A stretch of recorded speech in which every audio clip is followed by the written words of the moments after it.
सबसे पहले तो मैं शमील मैम को अपना गुरु ही मानता हूँ, क्योंकि जो हमने फिल्म के शूटिंग के पहले हमने करीब 1.5-2 महीने बस 60s और 70s के गाने पे प्रैक्टिस की।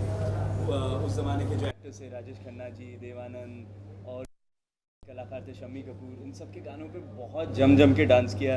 इनके पूरे ग्रुप रहता था इनका साथ में, हर किसी को इन्वॉल्व कर लेती थी, मेरे ड्राइवर से लेकर मेरी मैनेजर सब इन्वॉल्व हो जाते थे उस डांस में, और पूरा इम्प्रोवाइज़ करते थे और साथ साथ कभी कभी कुछ स्टेप्स भी कोरियोग्राफ करते थे। तो उस ज़माने के कैरेक्टर में डालने के लिए इन्होंने मुझ पे बहुत मेहनत की।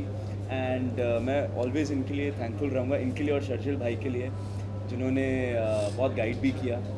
और आई थिंक इनका काम ही इनके बारे में सब कुछ बोलता है। पांचों के पांचों जो गाने इन्होंने कोरियोग्राफ किए हैं, वो उन सब पे जो प्यार बरस रहा है, और जो थिएटर में लोग, आई थिंक ये पहली फिल्म है जहाँ पे लोगों ने मुझे कहा है कि क्योंकि चल तेरे इश्क का वीडियो नहीं आया था बाहर, लोग थिएटर में जा रहे थे बस वीडियो को ऑडियो के साथ सुनने के लिए।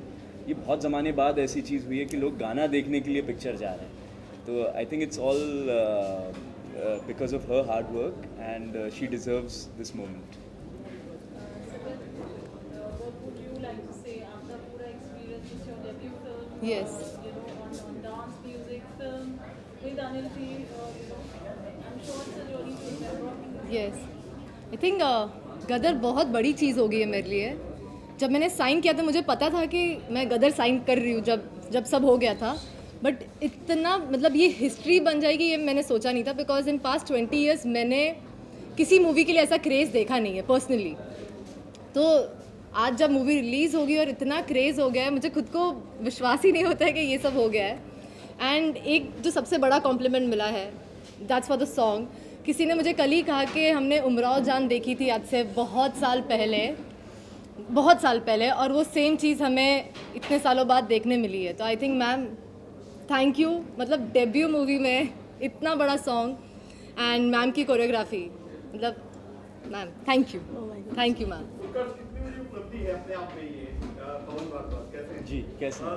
बस बड़ी फिल्मों को भी पीछे कर दिया है जी। तो रिव्यू में सबसे बड़ी बात एक ही बात पूछी जाती है कि गदर को क्या टक्कर देगी, तो सबका ये जवाब था कि गदर का अपना अलग जोनल है, अलग जोन है। ज़रूर, क्या कहना चाहिए? ये हम जानते थे पिक्चर बनाने के पहले भी कि गदर 2 की सबसे बड़ी सबसे बड़ा जो कंपैरिजन होगा वो गदर 1 से ही होगा। तो इसलिए इतने साल भी लग गए कहानी को ढूंढने में, एक सही कहानी मिले, एक सही एक सही प्लेटफॉर्म मिले, जो किरदार हैं तारा सकीना जीते और जो नए किरदार जुड़े हैं जैसे हमीद इकबाल और मुस्कान, इन सब के लिए करेक्ट प्लेटफॉर्म हो। तो गदर 2 की जो कहानी थी, हमें लगा कि हम उसी तराजू पे तोल सकते हैं, और गदर का जो ब्रांड है हम उसे एनकैश नहीं करना चाहते थे। हम एक ऐसी फिल्म बनाना चाहते थे जो उसके ब्रांड को ग्रो करे। तो आई थिंक गदर 2 ने ये कर दिखाया है और करते जा रही है। अभी भी आज भी बहुत अच्छी चल रही है थिएटर्स में, आज भी टिकट नहीं मिल रही है।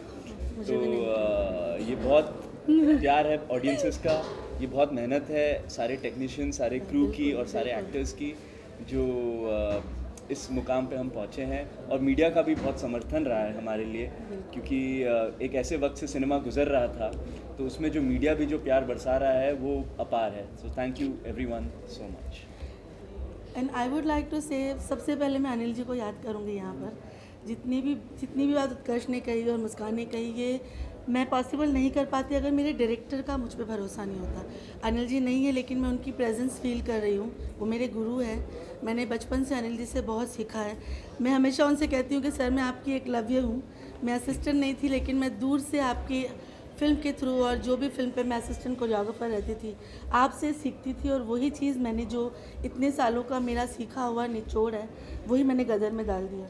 कि एक कोरियोग्राफर लड़की को, भले वो कितने भी अच्छा काम कर चुकी हो, गदर जैसी कल्ट फिल्म के लिए चूज़ करना, ये भी एक डायरेक्टर की बहुत बड़ी चीज़ है। कि इनका ये आइडिया कि शबीना को लूँगा मैं, वो उसी चीज़ ने मुझे हमेशा अपने टोज़ पर रखा। इसीलिए मैंने 2 साल तक कोई और फिल्म नहीं की, मैंने सिर्फ गदर की, और गदर के लिए बहुत तैयारियाँ की। जैसे उत्कर्ष ने थैंक यू इतना प्रेज़ किया, लेकिन ये मैं तुम्हारे बगैर नहीं कर पाती। ये एक मिलीजुली साझेदारी होती है कि एक्टर जब अपने आप को आपके हवाले कर देता है, तभी हम टेक्नीशियंस उसको संवारना शुरू करते हैं। तो तुमने इतना भरोसा किया, अपने आप को बिल्कुल झोंक दिया, और ख़ुद ये परफेक्शनिस्ट है।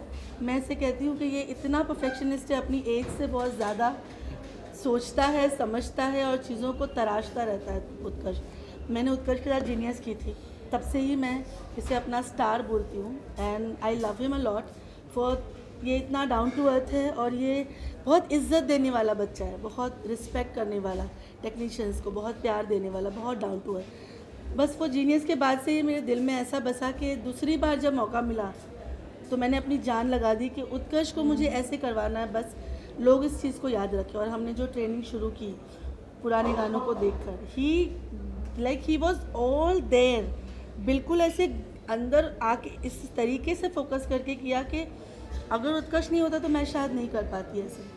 Even for her goes them ये मुझे इतने गौर से देखती थी कि कभी कभी मैं ऐसे, ये मुझे डांस करते हुए ऐसे देखते देखते मेरे इतने करीब आ जाती थी, मैं बोलती थी सिमरत ही ओके, नहीं मैम मैं देख रही हूँ कि आप कर कैसे रहे हो। तो वो, और इतनी मतलब ये भी इतनी फोकस्ड है, मुझे थोड़ी सी नाराज़गी होती थी कि आजकल के बच्चे ध्यान नहीं देते, फोकस नहीं है, लेकिन ये दोनों ने तो कमाल कर दिया कि मेरा जो काम दिखाई दे रहा है, जो लोग मेरे बारे में बात कर रहे हैं, मैं इनके बगैर तो कर ही नहीं पाती।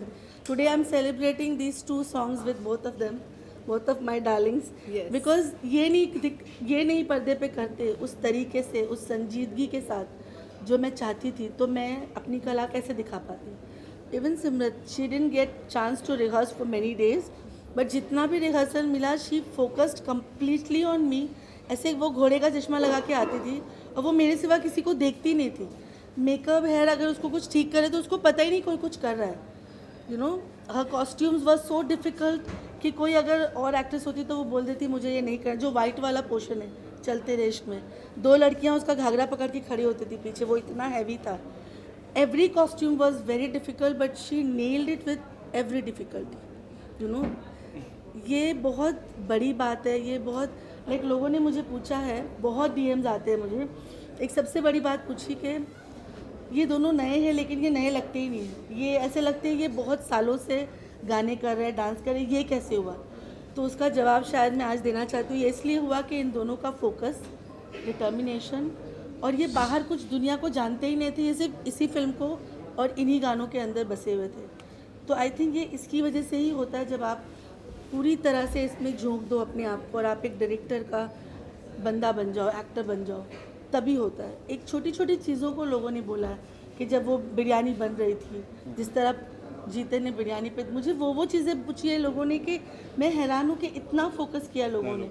And he would practice for that also. Ma'am ये करेक्ट है, नहीं मैम आप फिर से देखो, हाँ करेक्ट है, नहीं मैम एक बार आप जैसा नहीं आ रहा है, ये वो शर्जिल वाला झूम झूम स्टेप, नहीं मैंने शर्जिल जैसा नहीं किया।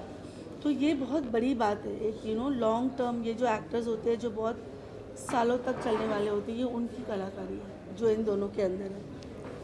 And I am really thankful कि वी वर्क टुगेदर। मेरे को एक और चीज़ याद है मैम, जब हम सॉन्ग्स की शूट कर रहे थे दिल झूम झूम और चलते रेश्क में, तो मैम ने कहा था कि मुझे जीते और मुस्कान से प्यार हो गया है, आई एम इन लव, और ये मैं प्यार में पड़ चुकी हूँ इसलिए मैं ये कर रही हूँ। और मैम ने एक और चीज़ बोली थी, मुझे तुम दोनों को ऐसे देख के लगता है कि तुम लोग 10 साल से प्यार में हो जो तुम ऑन स्क्रीन कर रहे हो। एब्सोल्युटली। तो मैम बोलती कि ऐसा लग रहा है 10 साल से तुम लोग प्यार में पड़े हुए और वो दिख रहा है। तो ma'am it was all your love actually, जो आप जिस प्यार से अब हमें देख रही थी, आई थिंक उसके वजह से ये हुआ।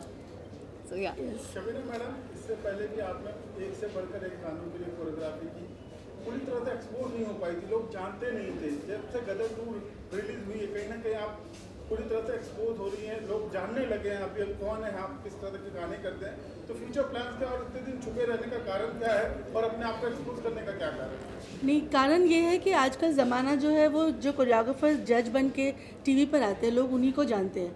तो आम जनता जो है, जिसके सबके घरों में टीवी है, 4x4 के घर में भी आपको एक टीवी मिलेगा, यू नो।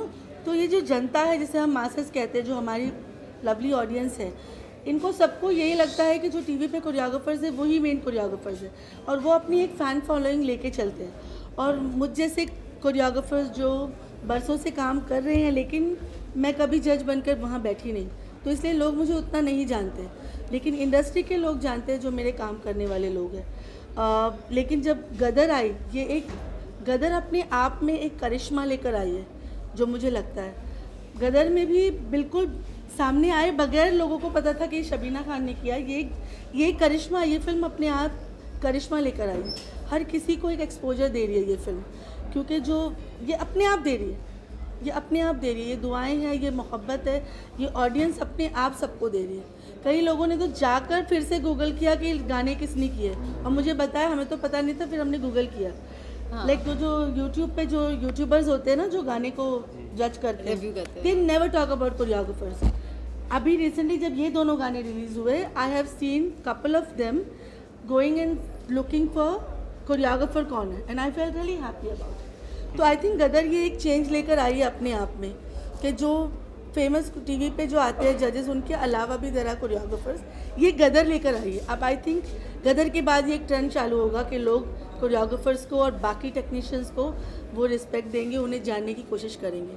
रियलिटी शोज में जिस तरह का डांस दिखाता है और फिल्मों में जिस तरह का डांस हो रहा है, जो परिवर्तन आ रहा है उसको आप किस तरह से देखती हैं? ये खासकर यंग जनरेशन को क्या संदेश देना चाहेगी जो इस फील्ड से जुड़ना चाहती है? देखो, रियलिटी शोज़ के जो डांसेस है वो शो डांस है। आप डायरेक्ट उनको देखते हो और उनकी स्टेप्स का लिरिक्स के साथ लेना देना नहीं होता, क्योंकि वो सामने बैठी हुई ऑडियंस के हिसाब से स्टेज का डांस करते हैं, जो 8 के और 16 के ब्लॉक्स होते हैं। आप देखेंगे नॉर्मली उसमें लिरिक्स का लेना देना नहीं होता, लेकिन फिल्म के जो गाने होते हैं, जहाँ तक कि मैं बहुत बहुत पसंद करती हूँ लिरिक्स के साथ जाना।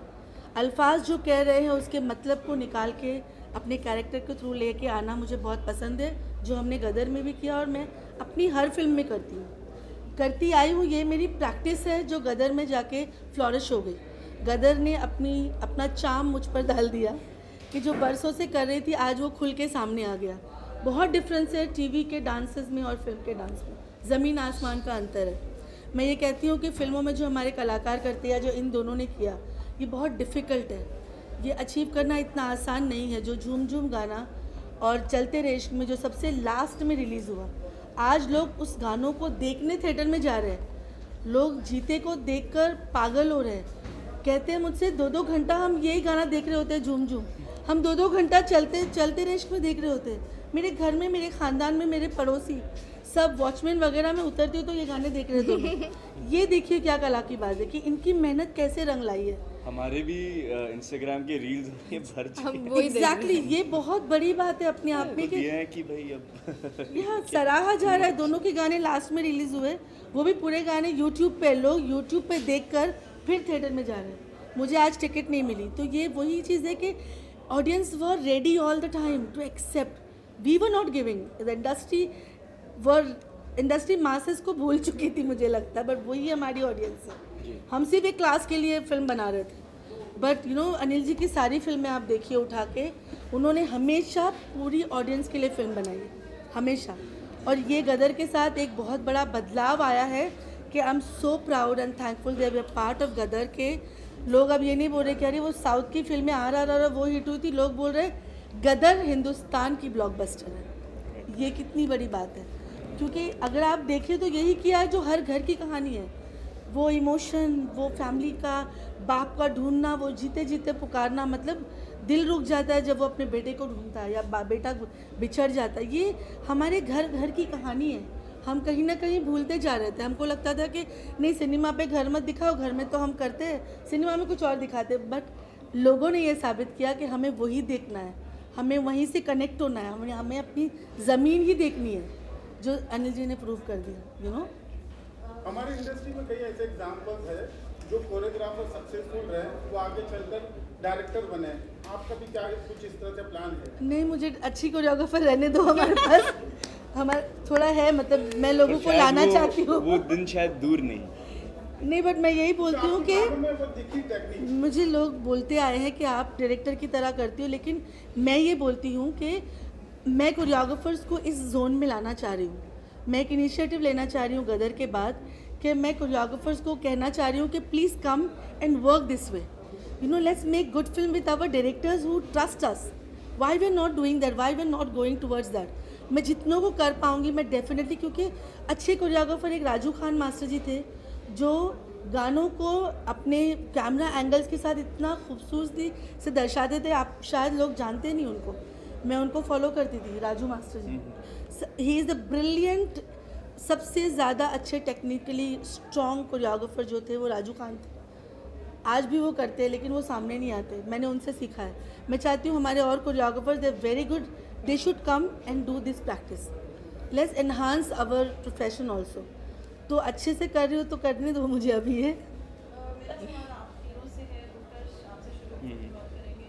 जब गदर बन रही थी, of course Gadar has created a history and you know when you there is I mean obviously we anticipate this history in making again.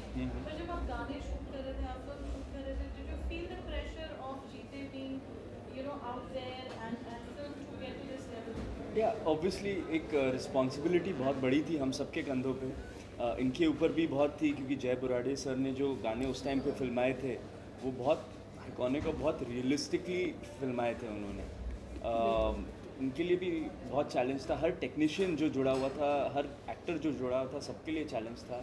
मेरे लिए एक अलग टाइप का था क्योंकि वो एक बचपन का किरदार था, वो बड़ा हो गया, उसको किस पक्ष में पेश करूं, उसको किस तरीके से दिखाऊं, वो क्वालिटीज़ रखनी ज़रूरी थी जो उसके बचपन की लोगों को पसंद थी, जो उसकी ज़िद थी अपने फादर के साथ, जो उसका प्यार था अपनी माँ के साथ, वो सब चीज़ें रखनी बहुत ज़रूरी थी इस कैरेक्टर में। और साथ ही साथ उसको ग्रो भी करना था।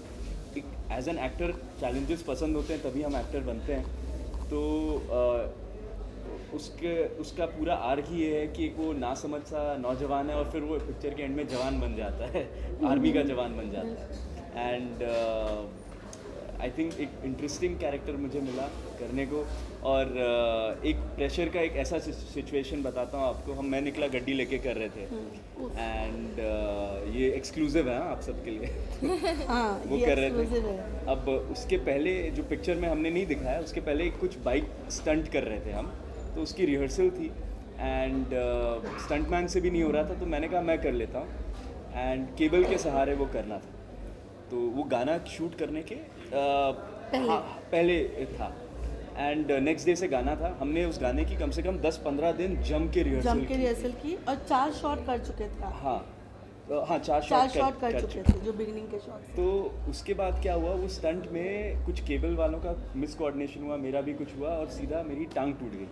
अब टांग टूट गई, इतने 100-200 डांसर आए हुए हैं एंड पालमपुर में शूट कर रहे हैं, 3 डिग्री नाइट शूट है और पूरी यूनिट सिर पे खड़ी। अब क्या करें ऐसा, क्योंकि जो बहुत सारा डांस था उसमें, फिल्म गाने में और चीज़ें थी, तो पूरा स्पॉन्टेनियसली हमने इन्होंने रीकोरियोग्राफ किया पूरा गाना। अगर आप ध्यान से देखें पूरा एक टांग पे किया हुआ है और लोगों को पता भी नहीं चलेगा ये। बिल्कुल बिल्कुल, मतलब मैं ये बोलना चाहूँगी कि इतना ज़्यादा तकलीफ थी, दर्द थी कि मुझे बोला गया कि इनको अब आराम करने दो। मुझे तो बोल दिया था बॉम्बे चले जाइए, आप चले जाओ, आप नहीं शूट कर सकते, आप आराम करो, ये नहीं कर सकता। लेकिन एक प्रेशर जो होता है ना प्रोड्यूसर पे, वो अनिल जी ने मुझसे बुला के बात की और मैंने कहा कि ये कैसे करेगा, and he is the one, he said मैं कर लूँगा। ये नेक्स्ट डे खड़ा हो गया कि मैं कर लूँगा मैम। तो उसके आई थिंक लेफ्ट पैर पे लगा, राइट पैर पे लगा था और राइट पैर ही हमारा फ्रंट फुट होता है डांस में। आप अगर बिगनिंग के 4 स्टेप देखोगे ये स्टेप के बाद, अब जाके आप अगर देखोगे तो आपको पता चलेगा कि after that he danced only on left foot. तो जो कोरियोग्राफी की वो पूरे लेफ्ट पैर पे ही की and he danced on left पैर, राइट को रखना था and that was biggest challenge. और ये एक्सक्लूसिव दिया है, एक्सक्लूसिव दिया है सबके लिए एक्सक्लूसिव है ये अभी तक बाहर नहीं आया था। और वो चैलेंजेस थे ऑन द स्पॉट। हम यहाँ पे 15 दिन उस गाने की रिहर्सल करके गए थे जिसमें जीते का बहुत सारा डांस था। और उसके बाद जब सेट पे जाके ऐसा होता है, हमें हर सिचुएशन के लिए रेडी होना होता है। हम 7 दिन कोल्ड वेव में काम कर रहे थे और उसमें ये सिचुएशन आए और इसको सबको, अगर ये खड़ा नहीं होता जीते कि मैं करूँगा, तो शायद मैं भी नहीं कर पाती। एंड ही सेड मैम मैं करूँगा, हिम्मत करूँगा, मैं करूँगा। और उसके बाद he never said no and he did. Sunny sir का जो पूरा डांसिंग है, हाँ याद है, he did the whole thing. Second day ही उसने वो डांस किया, सनी सर के साथ पूरा डांस करना, ये स्टेप करना। तो ये भी एक चैलेंज की बात है कि मंजे हुए कलाकार भी हार जाते हैं वहाँ पर। उत्कर्ष ने हिम्मत, टीम वर्क था, इट्स अ टीम वर्क। हम हर गाने में हमारे साथ हर गाने में कुछ ना कुछ हुआ है। लेकिन ये जो तुम प्रेशर की बात कर रहे थे, कि ये प्रेशर से ज़्यादा एक जिम्मेदारी थी। कि जैसे नजीब भाई हमारे कैमरामैन, वो भी बोलते थे कि मैंने पहली फिल्म भी शूट की है लेकिन अभी मुझे बहुत सही करना है। ये ज़माना 22 साल बाद बहुत अलग दौर में है हम। फाइट मास्टर, कॉस्ट्यूम, हर किसी के ऊपर प्रेशर नहीं था, जिम्मेदारी ले रहे थे सब। एंड मुझे याद है कि हर गाने के पहले मैं 3-3 4-4 रात सो नहीं पाती थी। मैं बिल्कुल ऐसे उठ के बैठ जाती थी कि नहीं, मुझे कुछ और क्रिएट करना है, और मैं अपने ख़यालात को रिकॉर्ड करना चालू करती थी। मैं रिकॉर्ड करती थी और अपने असिस्टेंट्स को भेजती थी कि इसको लिख के रखो।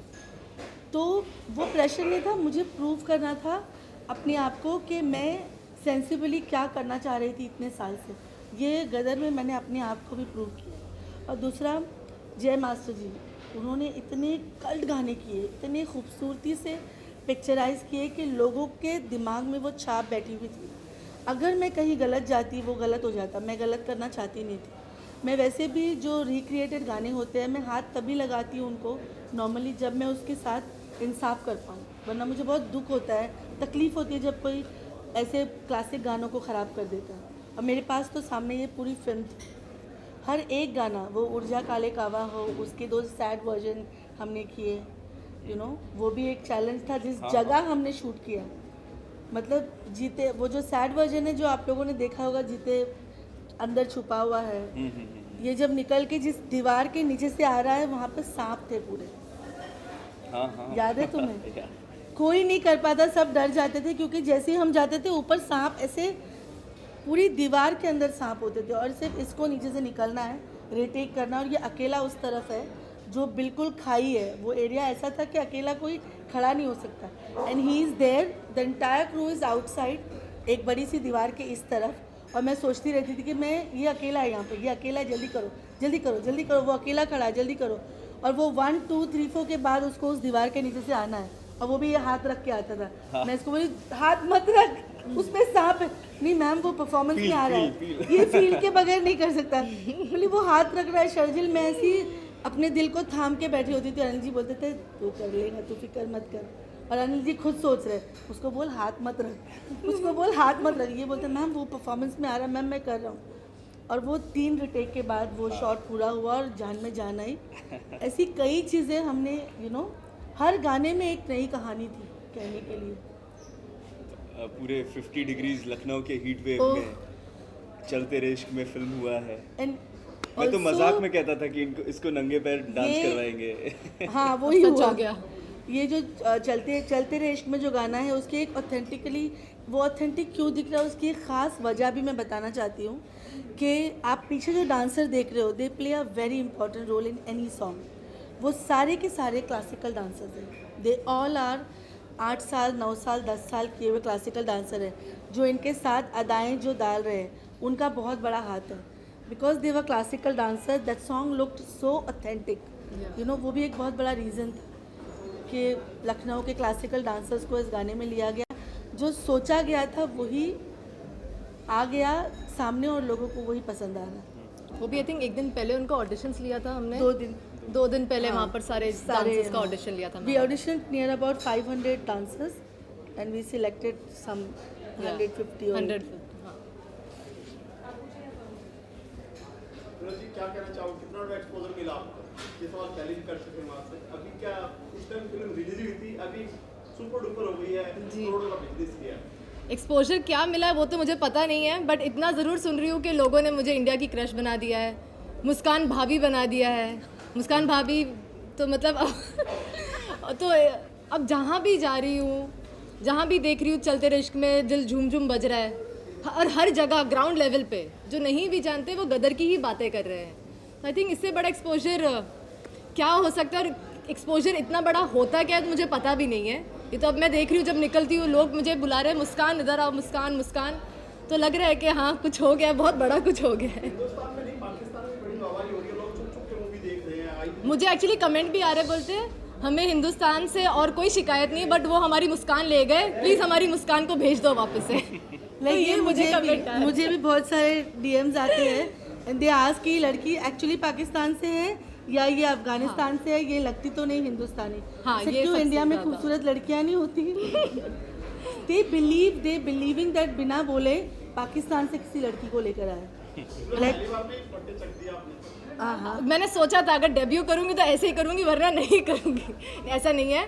आई थिंक ये बड़ों का आशीर्वाद है, और ये सब जिन्होंने मेरे पे बिलीव किया, अनिल सर जिन्होंने बहुत लोगों ने बोला था कि नहीं दूसरी लड़की ले लो, ये कर लो, वो कर लो, बट आई थिंक उनकी जो नज़र थी, उन्होंने जो एक भरोसा किया मुझ पे और वो अड़ गए थे कि नहीं लड़की तो यही लूँगा मैं। आई थिंक सबसे बड़ा क्रेडिट उनको जाता है और मुकेश छाबड़ा सर को जाता है जिन्होंने कास्टिंग की है मेरी। तो I think big thanks to them. और उसके बाद में सीन्स तो चलो अच्छे हो गए, बट जो मुझे मेरा मेन नाम मिल रहा है वो चलते रहे इश्क के वजह से मिल रहा है। And again Shabina ma'am, I can't thank you ever in my life जो आपने मुझे ये सॉन्ग डेब्यू मूवी में दे दिया है। क्या बॉलीवुड में आपका नाम मुस्कान रख दिया जाए? रख दो, मैं तो कह रही जो प्यार से आप बुलाना चाहो मुस्कान रख दो। फिल्म लाइन का अलग नाम होता है, रियल नेम अलग होता है। अगर जनता कहती है मुस्कान रख दो तो मुस्कान रख लेंगे।